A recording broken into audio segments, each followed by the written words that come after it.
Hello friends, I am doctor Pankaj. और आज इस वीडियो में हम लोग डिस्कस करेंगे कि एमडी और एमएस करने के बाद हम लोग कितना मैक्सिमम पैसा कमा सकते हैं। देखिए, मैंने जो लास्ट वीडियो तैयार की थी उसमें मैंने ये बताया था कि एमडी और एमएस करने के बाद सैलरी क्या होती है। बट इस वीडियो में हम बात करेंगे कि हम मैक्सिमम कितना पैसा एमडी एमएस करने के बाद कमा सकते हैं।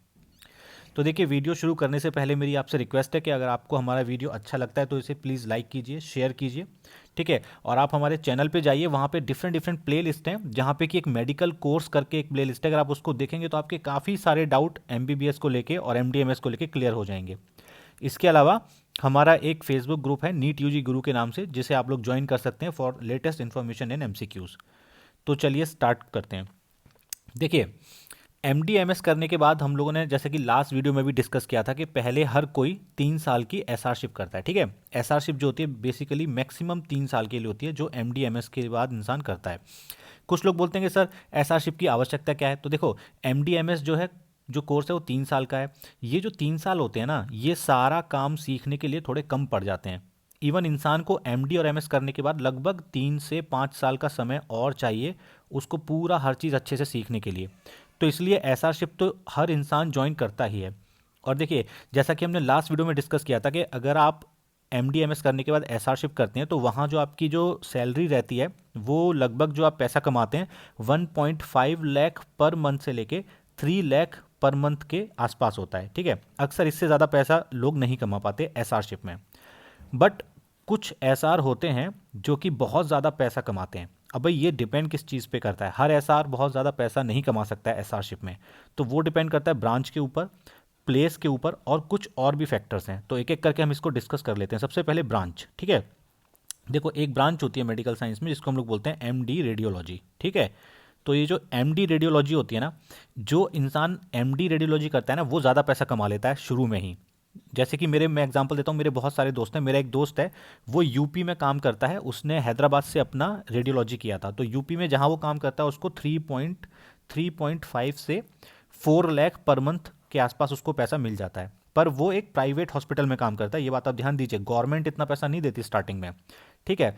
और एक और दोस्त है मेरा, वो नॉर्थ ईस्ट में मेघालय में काम करता है। उसको मेघालय में 5 लाख पर मंथ मिलते हैं। वो भी एक प्राइवेट हॉस्पिटल में काम करता है। और एक और लड़का है, वो राजस्थान में काम करता है। राजस्थान में उसको I think 6 lakh per month उसको मिल जाते हैं, ठीक है। तो देखो, यहाँ पे ब्रांच इंपॉर्टेंट है। एक तो कि ब्रांच आपकी रेडियोलॉजी थी, दूसरा प्लेस बहुत इंपॉर्टेंट है। ये जितने भी मैं बता रहा हूँ जो ज़्यादा पैसे मिल रहे हैं ना, ये बड़े शहर नहीं है। अगर आप बोलेंगे दिल्ली, बम्बई, कलकत्ता, यहाँ आपको ज़्यादा पैसे मिलेंगे, तो यहाँ नहीं मिलेंगे। जैसे कि अगर दिल्ली में अगर आप एमडी रेडियोलॉजी करके जॉब करते हैं तो दिल्ली में 1.5 लाख से लेके 2 लाख पर मंथ तक प्राइवेट हॉस्पिटल आपको पे कर देगा। इससे ज़्यादा शुरू में नहीं करेगा वो पे आपको, ठीक है। और जहाँ तक गवर्नमेंट की बात है, तो गवर्नमेंट के हॉस्पिटल और मेडिकल कॉलेज में तो सैलरी फिक्स ही होती है। लगभग दिल्ली में 1.2 लाख पर मंथ है। तो इससे ज़्यादा तो आप कोई भी ब्रांच में आ जाओ करके इतना ही मिलने वाला है, चाहे आप रेडियो कर लो, मेडिसिन कर लो, कोई भी कर लो। तो जो एसआर जो होते हैं, जो शुरू में ज़्यादा पैसे कमाते हैं, उनको ना, एक तो ब्रांच हो गई जो हम जैसे कि हमने बात की रेडियोलॉजी की, दूसरा प्लेस हो गया। अक्सर अगर आप छोटे जगहों पे काम करेंगे ना तो आपको ज़्यादा पैसे मिल जाएंगे छोटे टाउन के अंदर। बट अगर आप बड़े शहरों में जाएंगे तो आपको कम पैसा ही मिलने वाला है। उसके बाद एक और इंपॉर्टेंट फैक्टर है कि भाई सपोज करो कोई डॉक्टर का बेटा है, उसने अगर अपनी एमबीबीएस एमडी एमएस पास की, तो भाई उन लोगों का अक्सर पहले से ही हॉस्पिटल खुला होता है। तो उन लोगों को उतना स्ट्रगल नहीं करना पड़ता, उनके पास पहले से ही हॉस्पिटल है, पेशेंट लोड है, तो वो लोग जल्दी जाके पैसा कमाना शुरू कर देते हैं, ओके। या फिर बहुत रिच लोगों के बच्चे हो गए, वो उनके लिए हॉस्पिटल खोल के ही रखते हैं, तो वो लोग ज़्यादा पैसा कमा लेते हैं शुरू में। बट अगर मैं इन जनरल बात करूं तो एसआरशिप जो पीरियड है उसमें आप 1.5 से लेके 3 लाख पर मंथ तक ही पैसा कमा पाते हैं, ठीक है। अब हम नेक्स्ट चीज देखते हैं कि भाई ऐसा आपकी 3 साल की एसआरशिप कंप्लीट हो गई। अब उसके बाद क्या किया जाए। तो उसके बाद आपके पास दो ऑप्शन होते हैं, या तो आप गवर्नमेंट सेक्टर ज्वाइन करो, नहीं तो प्राइवेट सेक्टर ज्वाइन करो, ठीक है। तो अक्सर होता क्या है, जब आप गवर्नमेंट सेक्टर ज्वाइन करते हैं तो ना आप बाहर प्राइवेट प्रैक्टिस नहीं कर पाते। काफ़ी कम ही स्टेट हैं, जैसे कि एक बिहार हो गया, ठीक है, एक आसाम हो गया, आसाम के बाद एक उड़ीसा हो गया। तो ये 2-3 स्टेट तो मैं जानता हूँ जहाँ पे कि आप गवर्नमेंट जॉब के साथ प्राइवेट प्रैक्टिस भी कर सकते हैं। बट काफ़ी सारे स्टेट जैसे कि यूपी हो गया, दिल्ली हो गया, ठीक है, हिमाचल हो गया, वहाँ पर आप प्राइवेट प्रैक्टिस नहीं कर सकते। या तो आप गवर्नमेंट में ही ज्वाइन कीजिए, नहीं तो आप प्राइवेट में ही ज्वाइन कीजिए। आप दोनों में काम नहीं कर सकते हो, ओके। ये एक इंपॉर्टेंट चीज़ है। तो अब हम डिस्कस कर लेते हैं गवर्नमेंट सेक्टर में क्या होता है। तो सपोज करो आपने 3 साल की एसआरशिप कंप्लीट की, उसके बाद आपने गवर्नमेंट सेक्टर ज्वाइन किया, तो गवर्नमेंट सेक्टर आप ज्वाइन करते हो एज अ असिस्टेंट प्रोफेसर, जिसको हम लोग एपी बोलते हैं। तो आपने पहले एमडीएमएस की, फिर उसके बाद एसआरशिप की, और बाद में उसके बाद बनेंगे आप असिस्टेंट प्रोफेसर। तो अब नेक्स्ट क्वेश्चन है भी असिस्टेंट प्रोफेसर की सैलरी कितनी होती है। तो गवर्नमेंट सेक्टर में असिस्टेंट प्रोफेसर की सैलरी अलग अलग स्टेट में अलग अलग होती है, पर एक रूल है, जैसे कि उस स्टेट में, जिस स्टेट में आपने एज असिस्टेंट प्रोफेसर ज्वाइन किया, वहाँ जो एसआर की सैलरी होगी ना, उस एसआर की सैलरी से लगभग 20 से 50 हज़ार रुपये पर मंथ ज़्यादा सैलरी होगी। फॉर एग्जांपल, अगर एम्स में एसआर की सैलरी 1.2 लाख पर मंथ है, तो वहाँ पे एपी की सैलरी 1.5 लाख पर मंथ के आसपास है। ओके, ऐसे ही बिहार में एसआर की सैलरी काफ़ी कम है, 67 या 70,000 पर मंथ के आसपास है, तो वहाँ पे एपी की सैलरी जो है वो 90,000 पर मंथ के आसपास है। ओके, तो जो भी स्टेट है वहाँ पे जो एसआर की सैलरी होगी ना, उस एसआर की सैलरी से 20 से 50 हज़ार रुपये फालतू एपी की सैलरी होती है, बस। ठीक है, इतना ही है। और ये बात हमने पहले ही देख ली कि बिहार जैसा स्टेट है, वहाँ पे काफ़ी कम सैलरी है, लगभग 80 से 90 हज़ार पर मंथ ही है एपी की सैलरी। ठीक है, अब हम देखते हैं कि आप बन गए एपी। जब आप एपी बन के कुछ साल काम कर लेंगे ना, 3 से 5 साल, 6 साल, फिर एक प्रमोशन होगा आपका। वो प्रमोशन के बाद आप बन जाएंगे एसोसिएट प्रोफेसर। तो पहले आप बने एसआर, फिर आप बने असिस्टेंट प्रोफेसर, उसके बाद आप बने एसोसिएट प्रोफेसर, और एसोसिएट प्रोफेसर के पद पे आप कुछ साल काम करोगे, फिर उसके बाद आपका फाइनल जो प्रमोशन होगा तब आप बनेंगे प्रोफेसर। ठीक है, प्रोफेसर जो होता है ना, काफ़ी आखिरी में जाके बनता है आदमी। ठीक है, तो प्रोफेसर के बाद किसी भी डिपार्टमेंट में प्रोफेसर से ऊंची डिग्री नहीं होती है। ओके, कोई प्रोफेसर से आगे की पोस्ट नहीं है। ये बात अलग है कि आप उस कॉलेज के प्रिंसिपल बन जाएं, डीन बन जाएं, बट ये प्रोफेसर लास्ट होता है। ओके, तो एसआर हो गया, एसआर के बाद असिस्टेंट प्रोफेसर, असिस्टेंट प्रोफेसर के बाद एसोसिएट प्रोफेसर, और एसोसिएट प्रोफेसर के बाद प्रोफेसर, यही होती है।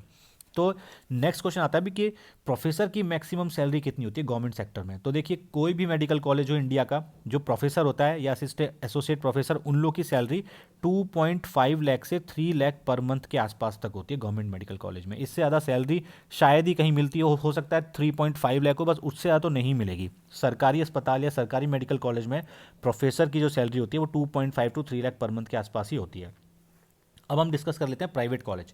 तो देखो, प्राइवेट कॉलेज में जो प्रोफेसर की जो मैक्सिमम सैलरी है ना, वो काफ़ी चीज़ों पे डिपेंड करती है, उसके एक्सपीरियंस पे और उसके स्किल पे।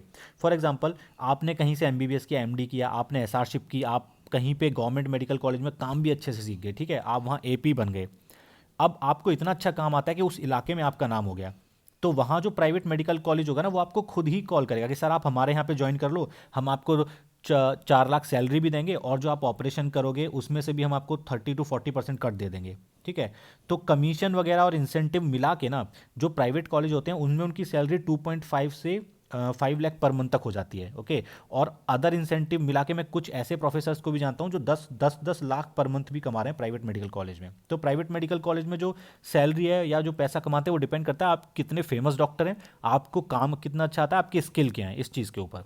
ठीक है, अब हम डिस्कस करते हैं जो सबसे इंपॉर्टेंट बात मुझसे हर कोई पूछता है कि सर हम प्राइवेट प्रैक्टिस करके एमडीएमएस के बाद कितनी कमाई कर सकते हैं। तो देखो, प्राइवेट प्रैक्टिस कैसे की जाती है एमडीएमएस के बाद। आपने एमडीएमएस कर ली, एसआरशिप कर ली, अब आप कॉन्फिडेंट हो कि भी आपको सारा काम आता है, तो अब आप अपना खुद का क्लिनिक या हॉस्पिटल खोल सकते हो। ओके, पर हॉस्पिटल में आपकी कमाई कितनी होगी वो डिपेंड करेगा पेशेंट लोड, कि आपके पास कितने मरीज दिखाने आते हैं। अगर आपके पास पूरी भीड़ लगी हुई है, खूब सारे मरीज दिखाने आते हैं, फिर तो आप बहुत पैसा कमाओगे।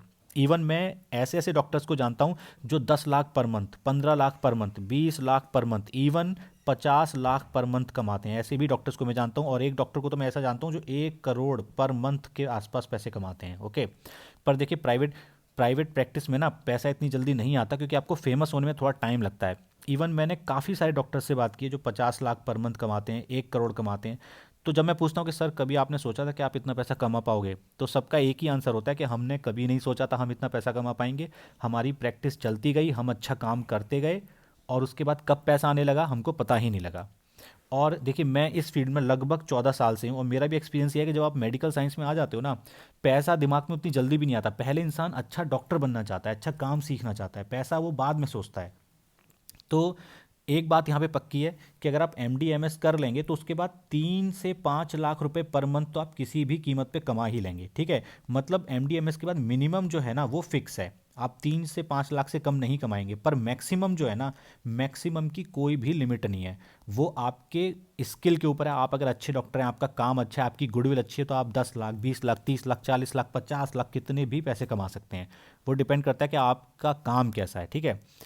तो प्राइवेट प्रैक्टिस में जो आपकी जो अर्निंग है वो लिमिटलेस है, कोई लिमिट नहीं है। आप हो सकता है 3 लाख कमाएं, आप हो सकता है 30 लाख भी कमाएं, ठीक है। तो अब नेक्स्ट क्वेश्चन हमारे सामने आता है कि सर गवर्नमेंट प्रैक्टिस अच्छी है, प्राइवेट अच्छी है? तो देखो, जब भी कोई एमडी या एमएस करता है ना, वो शुरू के दिनों में ना हमेशा गवर्नमेंट मेडिकल कॉलेज को ही ज्वाइन करता है, क्योंकि गवर्नमेंट मेडिकल कॉलेज में ना इंसान सीखता अच्छे से, आसानी से सीखता है। उसमें सुविधाएं भी ज़्यादा होती है, क्योंकि सरकार का पैसा लगा होता है, आप आसानी से चीज़ें सीख जाते हो। वहाँ पे टीचर्स होते हैं, एकेडमिक्स होता है, सब कुछ सीखता है आदमी अच्छे से। जब वो एकदम अच्छे से काम अपना सीख लेता है सरकारी वहाँ अस्पताल में, तब वो फिर बाद में सोचता है कि भाई अब अपनी इस कॉलेज को छोड़ के अपनी प्राइवेट प्रैक्टिस शुरू की जाए, ठीक है। क्योंकि प्राइवेट प्रैक्टिस में क्या है ना, थोड़ा टाइम लगता है प्रैक्टिस जमाने में, और शुरू में थोड़ा पैसा भी खर्चना होता है कि आपको भी थोड़ा हॉस्पिटल बनवाना है, कोई मशीन खरीदनी है, तो उसमें इन्वेस्टमेंट भी होता है। तो इंसान लोन भी लेता है थोड़ा बहुत। तो इसलिए प्राइवेट प्रैक्टिस हमेशा इंसान थोड़ा बाद में ही शुरू करता है, पहले वो गवर्नमेंट मेडिकल कॉलेज ज्वाइन करके अच्छे से काम सीखता है। तो देखो, मेरी एडवाइस सबसे ये है, जिसके भी दिमाग में ऐसे क्वेश्चन आते हैं कि इतना पैसा कमाएंगे, कब कमाएंगे, क्या है, तो देखो सबसे पहले ना आप एमबीबीएस में सेलेक्ट हो जाओ, एक अच्छे क्वालिफाइड डॉक्टर बनो। आपको अच्छे से काम आना चाहिए, अपने करियर पे ध्यान दो, आपको सारी नॉलेज होनी चाहिए। आप जिस मरीज को देखें, आपके ट्रीटमेंट से वो ठीक होना चाहिए। उसके बाद पैसे के बारे में सोचना। और मैं आपसे बैट लगा रहा हूँ, अगर आप अच्छे डॉक्टर बन गए ना, तो पैसा आपके पीछे भागेगा। इतना पैसा होगा जो आपने सोचा भी नहीं होगा। तो सबसे इंपॉर्टेंट चीज़ है क्वालिफाइड डॉक्टर बनना। तो इस वीडियो को यहीं पे एंड करते हैं। Thanks for watching my video.